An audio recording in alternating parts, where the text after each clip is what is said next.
Hello all, and welcome to my little YouTube video series. This is video 1 of 6. This is required for high school and junior high and will be extra credit for elementary kids. Percussionists, you will have a different series of videos to watch, and you will be given that assignment in your team's notebook. So, without further ado, let's talk about the musical staff. Now, for some of you, this will be old hat. It'll be easy stuff, but I want to make sure I cover the basics because some of these videos are going to dive into these things and become a little more complex. So, the musical staff is a series of 5 horizontal lines on which notes are placed either on the line or on a space. The notes that are placed on there, the higher they're placed on the staff, the higher the pitch.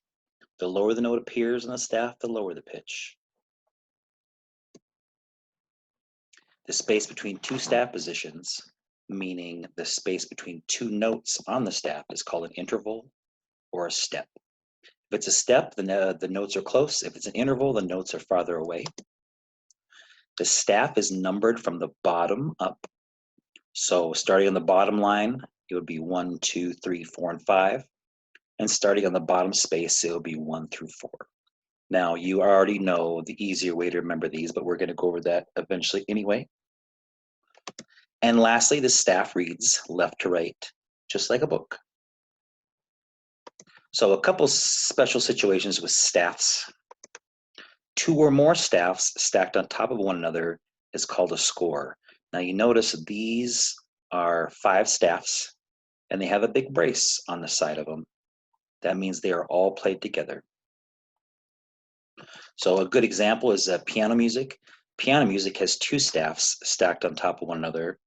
That is called the grand staff, and we'll talk about that a little later. So a little brain work. This piece of music with 3 violins would be called a what? A violin quintet. If that was your answer, that is correct. Okay, so now we get into the letters of the musical language. So each line of space represents a pitch of a scale, and they all share the first 7 letters of the alphabet, which are A, B, C, D, E, F, and G. So those are the letters we use to represent that. Once the letters end, they start all over at A. Likewise, if you start on C, you'll go C, D, E, F, G, and then you'll go back to A, B, C.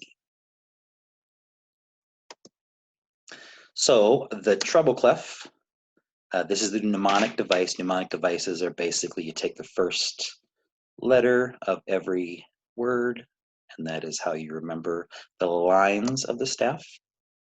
So every good boy does fine.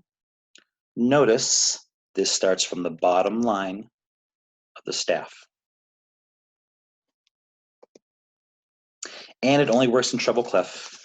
There are all kinds of different clefs. The only other one we concern ourselves with is the bass clef, which we'll learn about later in this video. And so now on to the spaces. So the mnemonic device used to remember the spaces is the word face. F-A-C-E. Notice again that we start from the bottom space, that should say. And again, this only works in treble clef.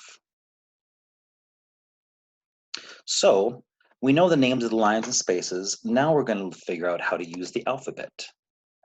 So if you started on your staff on the bottom line, that is an E, like every good boy does fine, you can just go up the alphabet until you get to the letter G, and then you start all over at A. Now notice, in these, if I start at E, notice your notes go line, space, line, space, line, space, all the way up, even above the staff and below the staff. These are called ledger lines, and we will go over them in a different segment of the video. And you just keep repeating this sequence of 7 letters over and over and over.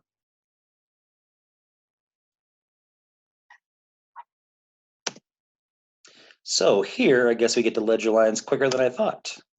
So these are short lines above or below the staff that are used to extend the notes and the range of your instrument. They are used to indicate pitches above or below the staff, and they look something like this. Now, notice we are in bass clef, which we haven't learned about yet. But if I want to go, if I have a note that's on top of the staff, and I want to draw one higher, I have to add a line and put that note on it. If I want to go one note higher, remember we got to go line space. So technically this is on a space. This space is actually would be the space right here, but we just go on the line and on top of the line.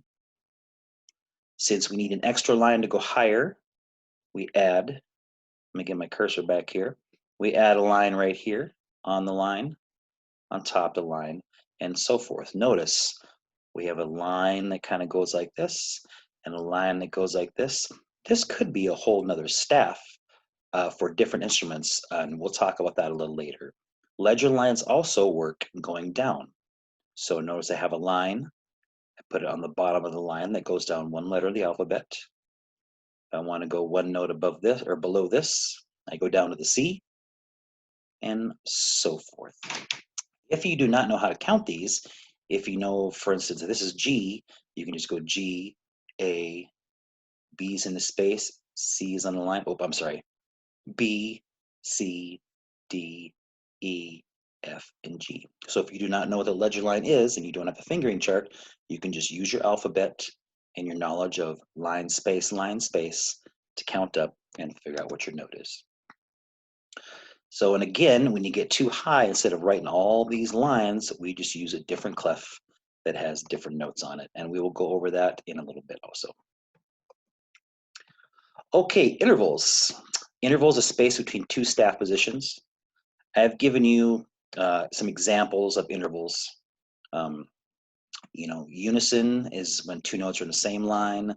This is when it goes line to space. Third is when both notes are on lines or both are on spaces, and on and on. The one we're going to kind of concentrate on right now is the octave, because we'll be talking about major scales very soon. So as a quick review, here's your treble clef names. So face for the spaces, and every good boy does fine for this. Remember, these are just in treble clef.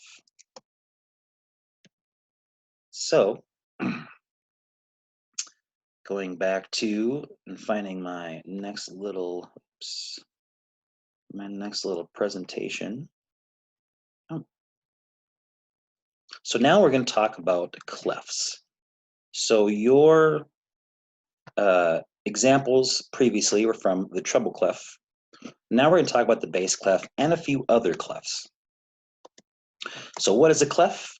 It is a fancy sign placed at the beginning of a staff to indicate the pitches or the pitch names on the lines of spaces of this particular staff.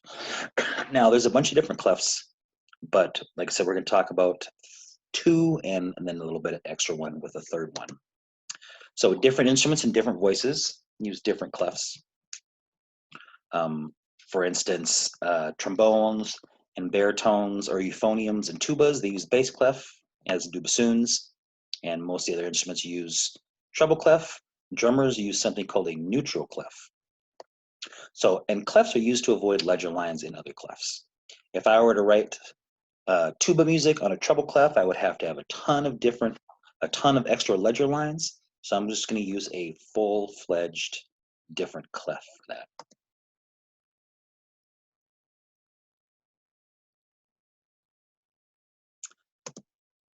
Okay, so we talked about the treble clef. That's what it looks like. Kind of a fun little thing to draw. This is the one we most use in these examples. And this is the one we just studied. And this clef is for higher voices. Now the bass clef, this is what this looks like. You see the little swoopy curve and the dots? This clef is for lower voices, tubas, trombones, bassoons, euphoniums, and this has different line space names than the treble clef, and we're going to go over those right now. So the lines of the bass clef, again from the bottom, spells good boys do fine always. There's your mnemonic device.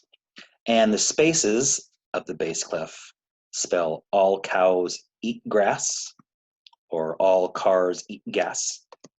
And it looks like this. So just like the treble clef, we have our 5 lines and our 4 spaces, except different names. So, and again, we can still use our alphabet. If we know we're starting on G, you know the space is A, B, C, D, E, F, and so on and so forth. So every once in a while, we have something called a movable clef. This clef has a point drawn into it. And you can see that point right there, that little arrow, and it's pointing at a specific line. That point indicates which line or space is middle C. So then you have a whole different batch of notes that don't really have a mnemonic device. You just have to know that your notes starting here is C, space D, line E, F, G, and so forth.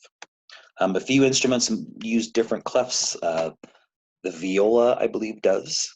Sometimes some instruments like the trombone and the bassoon will use a higher clef, just so they don't have to read so many letter lines. And it can be any spot. And a little example for you would be examples of movable clefs. So in this case, wherever these arrows point is middle C. So that's kind of a neat little musical thing for you. And you'll recognize these names if you're a choir people: soprano, alto, tenor, baritone, mezzo soprano. We don't use those a whole lot in band. Singers, you'll see those words sometimes in relation to the range of your voice. So here's 3 different clefs: treble clef, bass clef, and the movable clef, sometimes called the C clef. And now we're going to talk about the grand staff. Now, these are 2 staffs that basically piano players use. So you notice the top staff is treble clef, and the bottom staff is bass clef, and they're connected by this brace, meaning both of these staffs, when are played left to right like a book, are played at the same time. And this is the staff that piano players see.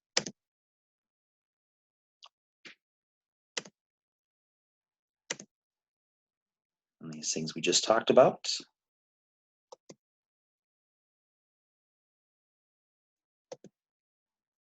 So when a piano player plays, the top staff in the treble clef is played with their right hand. Because on a piano, the higher you are to your right, the higher the sound goes. And when you go to your left, the sound goes down. And we'll actually talk about keyboards in our next video. But when piano players see that, the top staff is what their right hand plays, and the bottom staff is what their left hand plays. The one thing that these 2 staffs of the piano share is that the C that is on the bottom of the treble clef and the C that is on the top of the bass clef are the same note. So those of you that read this treble clef right here, this C, and when the bass clef reads this C, they're the same C. They're called middle C on the piano. And they share that. And they just basically call that, it's the connecting point between those 2 staffs. Very important. Okay, so some of the important stuff. Treble clef. In your head, I'd like you to say the lines and the space names. Every good boy does fine. And the spaces are face. And for you treble clef players that aren't used to playing the bass clef, your lines are good boys do fine always. And the spaces are all cows eat grass. In order to get credit for this video, I would like you in the comment section to type your name and your favorite movie, and that will give you credit for watching this.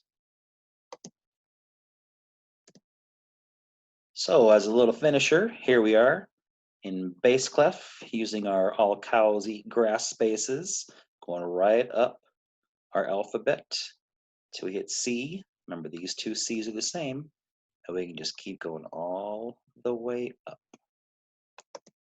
I'd love it if I could answer your questions. If you do have some, you can put them in the comments. You can email me or reach me through Teams. I hope you guys are all doing well. And this ends video number 1 in our 6-part video series. And now you get to watch me try to stop the recording. Hope you all are doing well. Miss you guys.